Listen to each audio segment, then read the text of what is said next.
Sa iba pang mga balita, mas makikinabang ang Pilipinas sa dagdag taripang ipinataw ng Estados Unidos sa mga export products ng bansa.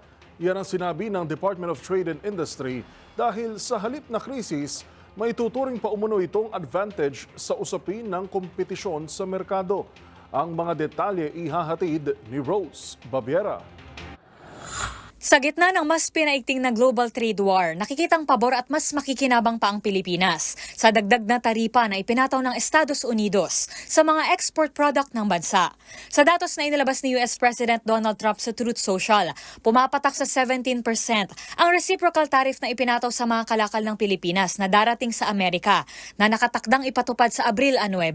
Mababa ito kumpara sa mga karatig bansa gaya ng Cambodia na nasa 49% ang itinaas. Thailand na umabot din sa 35% at Korea na nasa 26%. Una nang sinabi ng Malacanang na minimal lamang ang magiging epekto nito sa bansa sa kabila ng pangamba ng marami na maaari itong magdulot ng pagbagsak ng ekonomiya o recession.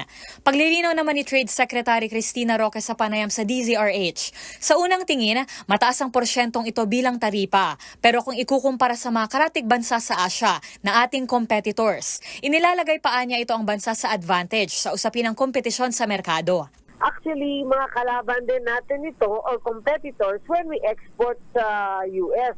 So this gives us a big edge for our products now to be cheap. Of course, tataas yung presyo, definitely, because of the 17%. So in other words, mas tataas yung presyo nila.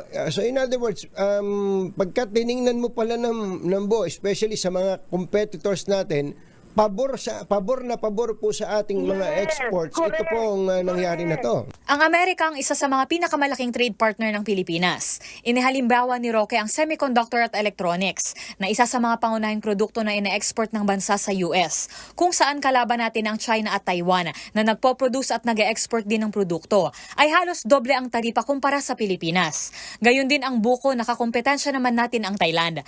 Ayon kay Roque, ang krisis na ito ay pwedeng ituring na oportunidad. Nakahandaan niya ang Department of Trade and Industry o DTI na asistehan at tulungan ng mga negosyante sa bansa. Una, sa pagpapalakas ng trade relations ng US at Pilipinas. At pangalawa, sa paghahanap at pagbubukas ng mga merkado sa iba pang bansa kung saan ito maaaring ibenta ang mga lokal na produkto ng Pilipinas. Para sa MBC TV Network News, ito si Rose Babiera ng DZRH TV. Una sa Pilipinas, una sa Pilipino.